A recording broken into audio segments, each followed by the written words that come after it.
those, public conflicts, I don't like to see the fact that, Talib and Consequence are going back on Instagram, but back and forth, excuse me, on Instagram. But see, my thing is, and we've said this on the Patreon, it feels like Talib is just going extra hard when it comes to this Ye situation on Instagram, and it's like it gets I think to a he's being point where it's paid. overkill. Like I think he's being paid. he keeps using the N word that has a Z in it in reference to Ye, and it's like what what are you dog whistling? Like what is this? And Consequence jumped in, and they're going back and forth, and it's just unfortunate. But I will say this: I just don't understand why Talib feels the need to have to respond to everything. It's beyond me, And again, I know, like he said in our post, and he was going back and forth with my guy, Spencer Green, who's a great dude, which is so wild to me. Like Spencer's such a nice guy. Talib's going back and forth with him. I'm like, what's going on? But anyway, he told Spencer, "You don't own me. You don't own my, ability to write this and that." I feel that, man. No one's telling you what to do, but I just don't understand it. You know what I'm saying? Like, if somebody who's as accomplished as him means so much to the culture, why do you feel the need that you have to go back and forth with everybody on anything? I mean, on everything, excuse me, and repeatedly post this stuff about, somebody that you know personally, man. Like, did the Drink Champs comment hurt you that bad? And what Consequence said is something that I said on the Patreon. He said, your man Most, Yasim, ain't saying all of this stuff about this, man. Like, chill. He said your man Yasim was on Drink Champs bigging up graduation and how epic it was. And now you're on this You just said tirade that. and it looks crazy. You just said I that. You just said literally that. just said that. It looks crazy. It's like, dude, It are does. are you jealous of the man or something? Like what? That's And see, when obvious. I say these things, and I know I talk to dumb it down, he makes it feel. He said that sounds like a personal shot. It's not really a personal shot. It's just an observation. Like if you go to Talib's Instagram, every other post is about Kanye West. Kanye West, this and that. N word this, and I mean the N word with the Z in it. I ain't trying to get our joint flag. It's like it's over the top, dude. Like, come on. And then so what he did with the Consequence thing, he starts speaking for Yasin. He starts speaking about the White Lives Matter shirt, and that Yasin did that in response to it. And it's like, okay, well now you're creating an environment where Yasin's gonna have to come out and speak for himself. Since you've been doing all this talking and all this back and forth. Now he's going to have to go out here and speak on these situations that he might not want to even speak about. It's like, chill, man. Jay Short says, Kanye needs to learn from other bosses. Rupert Murdoch, don't speak. He's built an institution and platform and let his lieutenants do the talking. But see, the thing is, Ye's an entertainer. And so Rupert Murdoch didn't Right. make his billions by being in front of the camera. Let me tell you something about how real wealth and money moves. Since you're bringing up Rupert Murdoch, I mean, Mike, you know the area that I live in. Mm-hmm. I know somebody who lives about 20 minutes from me going east of here. That's friend with Sheldon Adelson. You know who Sheldon Adelson is? I don't. Sheldon Adelson was pretty much one of the main people who was running the Republican Party. Okay? Mm-hmm. For all these years. I'll never forget the regular that I have, and I'm just going to be honest with you. It's a Jewish man named Larry, who I know. And when I knew Larry and we had these conversations, this is why Obama's in office. Larry's originally from Boston area. Mm-hmm. He and Sheldon Adelson went to boarding school together. Larry comes to the bar that I'm working at when I'm putting myself through college. And he knows that I'm politically savvy. I'm going to tell you something Larry always told me and I always forget. I'll never forget. It's an old white guy, stupid wealthy. He said, never let who I am in the political sphere and who you are in the political sphere change the fact that we actually like each other and we get along, because that is how business really works, Armand. Mm, that's good And words. he was the type of person that would joke and clown. Is one of the very few times he was very, very stern ass serious with me, and I took that shit to heart. Yeah. All right, my political affiliations, your political affiliations, don't got shit to do with how we dance with each other when I see you. Yeah. That's what I do. That's what you do. Now you fuck with me or you don't. Yeah. We're good here. And because we had that understanding, here's what we shared with me. 2 years before Donald Trump got in office, he told me Donald Trump is getting in office. Real money and real wealth and real power stays quiet, stays insulated, it stays together. And so when black people talk like this, that's why I don't necessarily always agree with the decorum of how it gets handled, because I know people who know people on the other side, and they never behave the way that we behave in these situations. Do you understand what I'm saying? Like the people who have the money and the power, they keep it insulated, Mike. They keep it inside. They keep it quiet. He went to a charity fundraiser on a boat that Sheldon Adelson was having about Donald Trump becoming president a year and a half before the fucking nomination. Mm. You feel me? The plan was in motion. We need to start moving with the motion of the people who control the motion, or we need to say less. Mm-hmm. And that's what I keep trying to stress to everybody in here. It's like, no, until you know more or do more, you should say less, because that's how they move. They say less until it's time to move, unless you got some inside information. Yeah. I just happen to be the type of motherfucker that can get that type of information out of people. It don't matter what side that you on. But that ain't no shit that the average person is finding out or supposed to be privy to. We need to be on our purple tape shit with a lot of this political and these socioeconomics.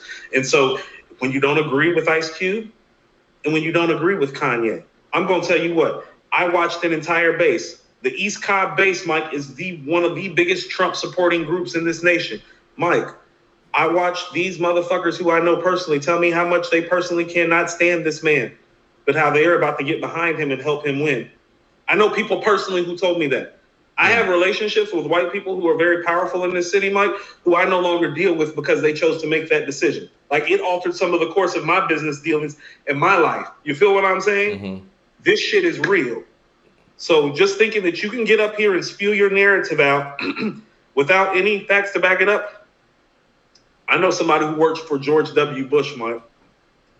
Me and her were supposed to go see Tahani Coates together before he canceled some years ago. She's a country, dirt, poor-ass white girl from West Virginia, okay? She can't stand Trump. Because of the company that she works for, Mike, whose name I'm not about to say live, because that shit gonna come back down on me if I do. She's like, oh, well, you already know how I have to vote, Armand.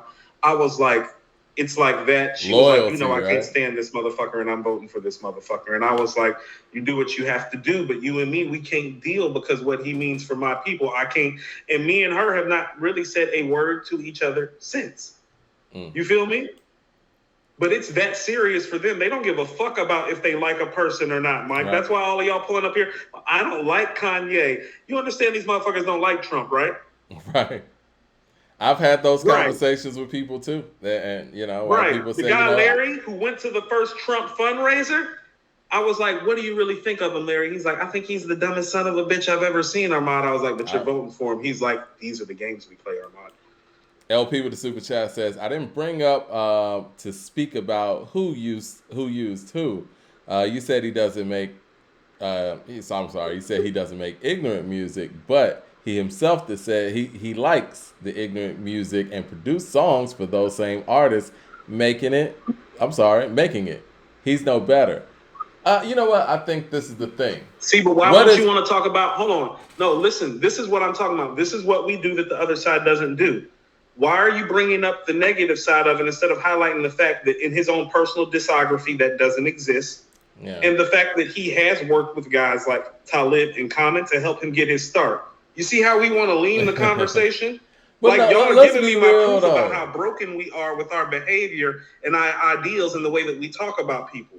They don't talk about theirs on the other side like this. No, the conversation got to change. We got to be real, if people really guys. want to level up, then you really got to level up. You feel me? Don't talk about leveling up and don't level up your behavior, your perspective, your articulation, your viewpoint. Hold on. This is the thing, man. We got to be real, guys. We got all these people in the room. Y'all telling me y'all don't like some ignorant hip hop now and then? And many of y'all probably like the ignorant stuff more than the conscious stuff. And I think we've had this conversation here on this platform. I'm entertained by certain records more than I'm entertained by a Talib record. Let's just be real. Let's just be 100% real here. And there's a lot of records that I love that I would never make as an artist. So what are we talking about? I mean, I just be honest with people. Well, if you're not Rakim or Nas or Black Thought, I really don't want to hear your time traveling rhymes. You're not that lyrical. And I sat here on this platform and watched people go at me because I don't like Jeezy's music. But now we talking about, you know what I'm saying, what people want from the conscious community. Come on, man. People be so whack. 007. I love me some gangster rap, Mike, except for I admit it openly, without bias and without any sort of explanation or excuse. It's like, Coop, you like a lot of music, doesn't serve our community well. I was like, I sure do, and I struggle with it. It's one of my problems. And then... So we don't like NWA, 3-6 Mafia, Project Pack, none of that No, stuff. I'm not allowed to be honest and conflicted about it. It's like, no, I know it's a problem. I still like it. I'm a human being. And then... Let's just be real, guys. If you had 4 CDs in front of me, you got Mr. Don't Play, you got Train of Thought by Reflection Eternal, Talib's group. You got Niggas for Life. And you got let's just say The End by 3-6 Mafia or whatever. Talib's CD is the last one I'm picking. I'm just being real. As far as if I want to ride to it, but that doesn't mean that I don't like the conscious stuff. I might like sometimes some of the ignorant stuff a little bit more. You remember when Kanye said on... Here's what I'll tell you. The degree of difficulty is higher when you want to have a more positive stance as an MC. That's why it took Common so long to make Like Water for Chocolate and B, because you got to get some runs and get your wind about you. Look at the roots with organics and do you want more? When you make that style of music, you usually have to find a pocket and find a stride because it's not as inherently entertaining. What is entertaining about that music is the thought process put together properly and consistently with the soundscape to match it. So if you want to talk about degree of difficulty, is making something like a Illadelph Half-Life or a B harder than making The Diary or harder than making Death Certificate? Probably, but that's really not my problem as somebody who's responsibility on this side is to review the music, Mike. You get what I'm saying? To the music. It's like that's not my responsibility. If you want to speak to it, we can speak to it till like we're blue in the face. I don't have any answers for you, but it's like that's the same reason that it's Mike. There's a reason that it's like Adore by Prince is like really 7 minutes long, but when they play it on the radio, they cut that shit up and make it 4 minutes long because it don't work right in that format. Like that, you have to make it work in certain formats. You know what I'm saying? I got a question for LP, and I really appreciate your continuous super chats, even though we're disagreeing. You know we love you, LP. Yeah. I got a question. Would you constitute the Chronic Doggy Style in 2001 as ignorant hip hop? If so, if not, why not? No, it's the definition of. That's what I'm saying. Everybody that pulls up and talk this conscious stuff, Mike, it's like, do you have a copy of The Chronic in Doggy Style and do you play it? It's like, well, yes, then shut the fuck up. 007 with the super chat says, time will tell what Ye's agenda is. If he has one story just broke that he got escorted out of the Skechers Corporation HQ today. He had a personal camera crew. Oh man, Ye is wilding. See, that's what I mean. I don't like that when I hear that, Mike. I don't like that at all. It's like, stop it. You cut it out. Stop it. Jadarian with the super chat says, think about this, Mike. Why is he running up in Skechers building with cameras? You see what I'm saying? How people not really looking at the big picture. It's like, what makes a man worth this type of money with this type of notoriety and this type of fame walk into a building like this that's owned by certain factions of people with cameras?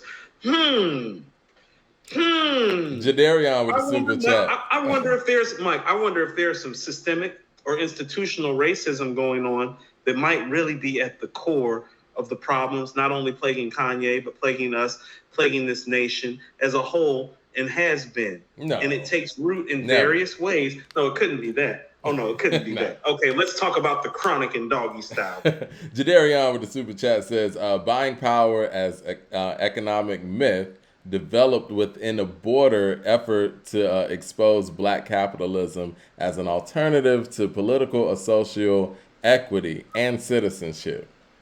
Jared A. Ball. I'm sorry. Yeah, Ball. Make sure that wasn't an I. Let's see. We got some more super chats. Jay Short with the super chat says, they can do yay like they did Bill Cosby. All this money, but basically say your money is no good here.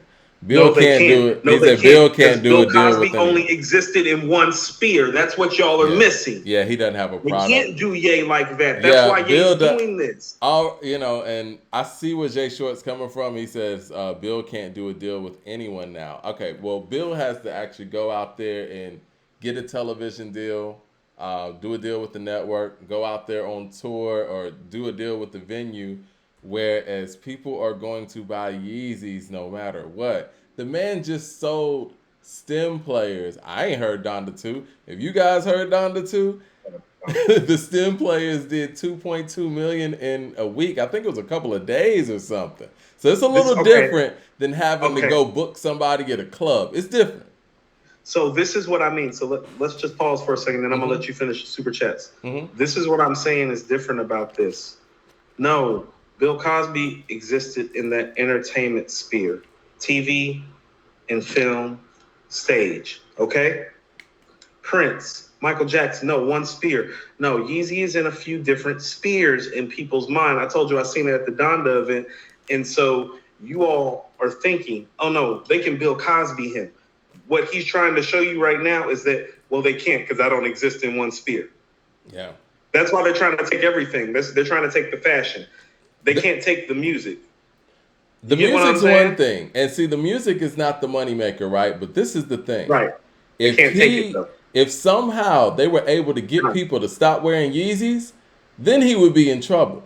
I mean, Yeezys have gotten to the point where of this generation, they're like Jordans. And they're like Gucci. I mean, I don't say like Gucci, but you know what I mean? Like the mindset where people don't care what Gucci does. They could put a pickaninny on their shirt and people are going to buy it anyway. Like, T.I. is still running that whole campaign trying to get people to stop wearing Gucci. They're going to wear it anyway. And Yeezy has this product that people are going to buy anyway. And so that's what makes him a little bit different. Now, if he was in an industry where everything that he did financially was predicated on him having to go on tour or him having to sell music even, this would be a different thing. But this man has a product that honestly, the more rare it is, the higher value it is. So now, even if he want to go out there and sell 1,000 of these joints, he can sell it at whatever price it's going to sell out in seconds. It is what it is. This is what I mean is we're so dismissive. Remember when he's on New God Flow and he's like, hold up, I ain't trying to stunt, man. But the Yeezys jumped over the Jumpmans. What year was that happened, Mike? Think about that when he's telling you, I'm out selling Michael Jordan sneakers, which is how Mike makes most of his money. Yeah. What year was that, Mike? That was like 16. Yeah. That's before 16, Mike. That's Mercy. That's Cruel Summer. That's like 2012, Mike. That's like I'm thinking 10 years about ago. Life of Pablo when he did. Right. Yeah. So we talking about he been making this Michael Jordan comparable level shoe money for a decade. And you know what? And there's even a difference there, though, Coop. So it's like Jordan when he was the player. Because he owns more.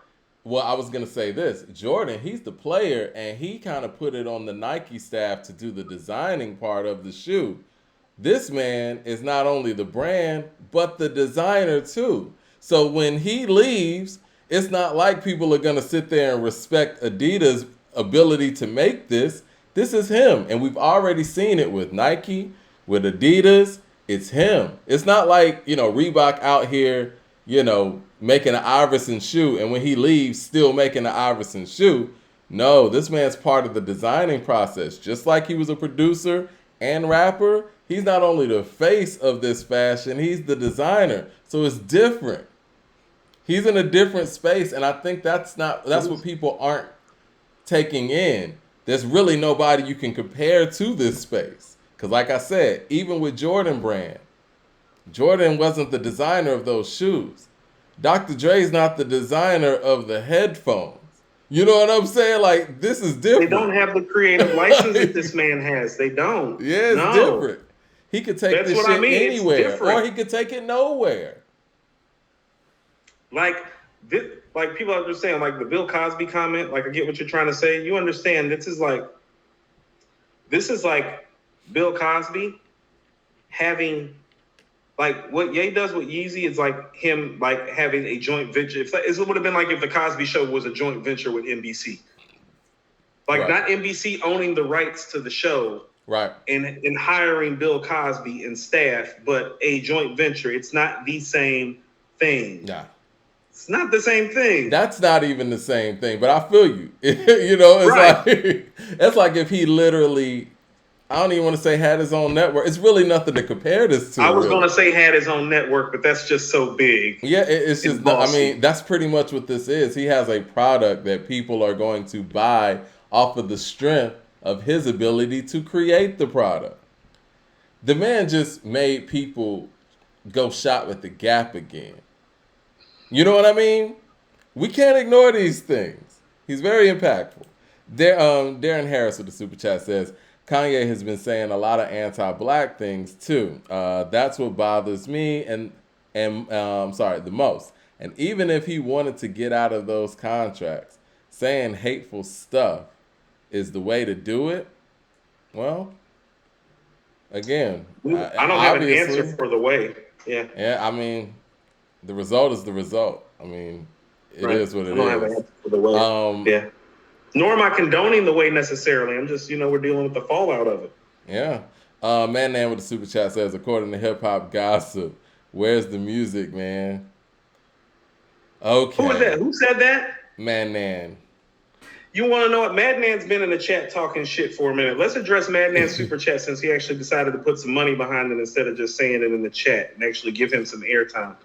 Madman.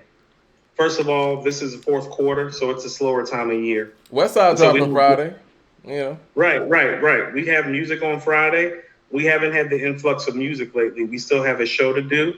Mike and I are both educated black men, and we're well versed to discuss other topics that don't specifically relate to the music. If that's going to be a problem for you, you can find another podcast to watch on Wednesday, and the other 437 people will be here with us. Stop pulling up in the chat every week asking us to review music that, quite frankly, either we didn't think was worthy enough to make it, and we actually did review music to start the show because we started off talking about Chez Noir and the incredible year pay attention. If you want to just hear the music aspect, Madman, leave after the Chez Noir conversation and call it a day, fam. Stop pulling up in the chat every week talking about how we don't review music anymore because it's inaccurate. I appreciate you actually spending your money to actually say it this time so we can actually call you out on this shit. Stop pulling up in the chat making it seem like we don't review music, fam.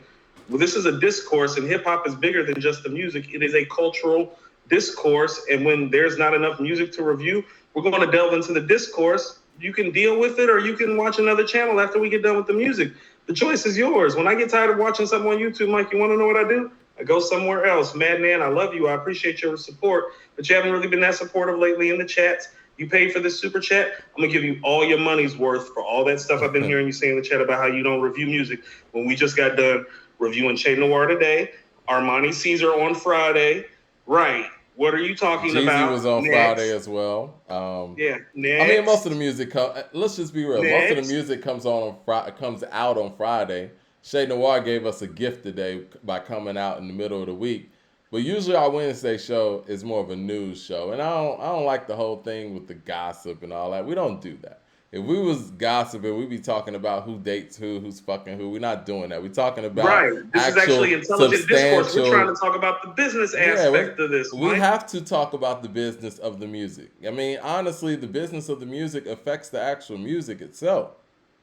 And we can't ignore these things. 36 Chambers says, Talib has been going hard on Ye for some years now, ever since the Trump Association.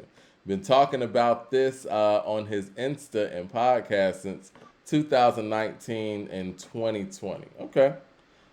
Mm. Again, I'm not here to tell Talib how to run his social media, but as a fan of Talib, I just observe that him going back and forth with fans and him making everything personal.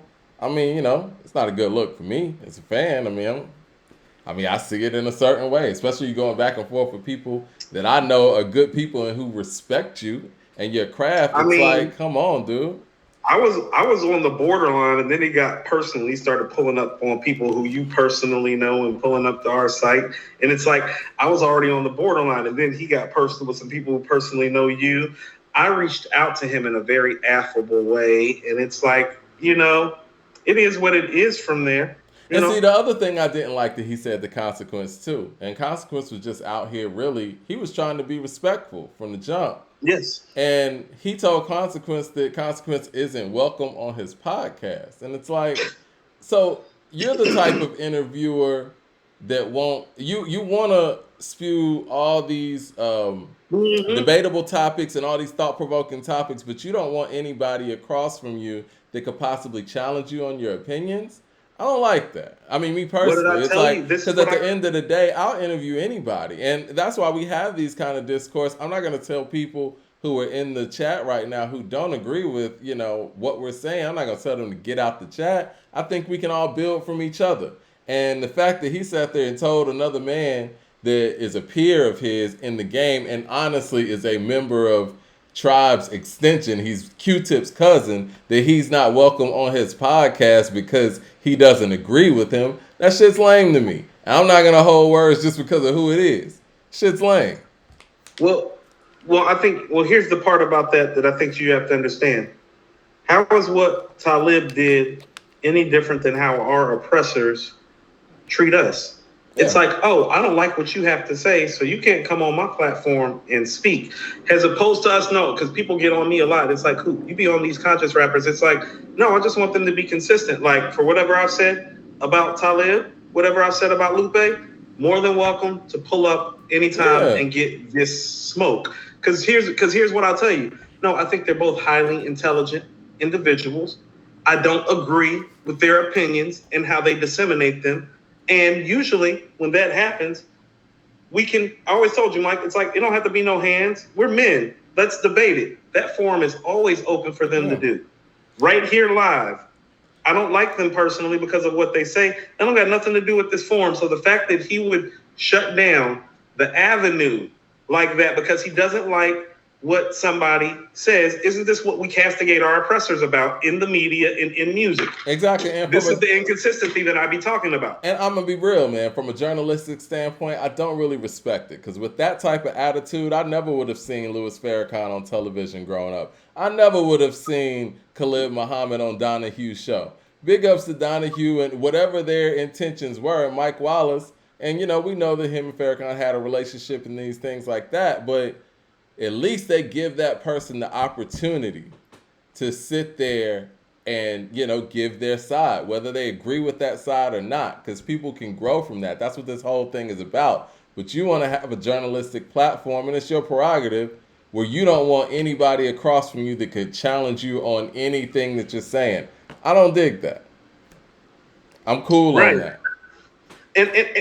And so let's wrap this up and then kind of Yeah. move into KD3 so we can get out of here. Yeah. It's like, But I'm loving this conversation. I know some people are me probably too. No, I turned think off the from it, dialogue but is healthy. yeah. Even the opposition is healthy because we have to learn how to discourse about these things the proper way before it reaches mass consumption, i.e., white America anyway, which is some of what I'm speaking to. I personally, Mike, and you know this, and people follow this podcast know this, there probably have been somebody more critical of Kanye the person before the George Floyd and White Lives comments matter than me. Yeah, definitely. Correct me if I'm wrong. Yeah. So I've been critical before he made incendiary comments because what have I been telling you? I don't like the space that he's in. I don't like the mental health look of it. This is steamrolling somewhere unhealthy in terms of what he's saying. Now he has said these unhealthy things. That's fine. But I'll tell you what, from somebody, I mean, Mike, sometimes when somebody has issues, like as a community, we have to learn on which level we can embrace him. He's making himself hard to embrace right now. Definitely. That part of it, That's a that part of problem. it, that it's a problem. I understand that part of the problem. He is making himself hard to embrace.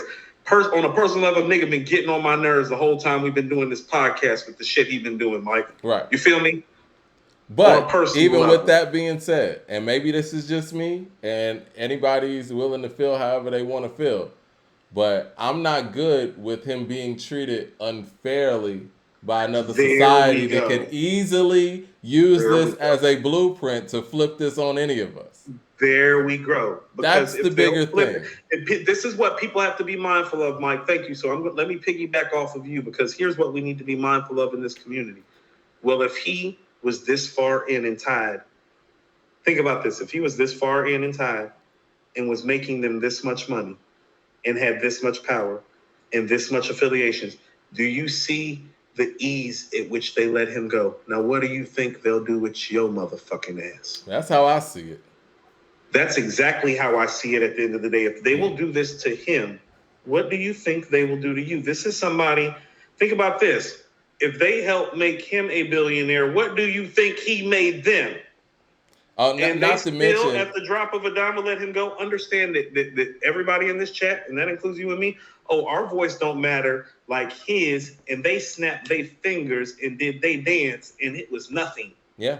And not to Snap his mention fingers. all the people that he's given the industry to, from a fashion standpoint and from a artist That's standpoint. what I'm saying. Billions he has provided. And they like, you said what?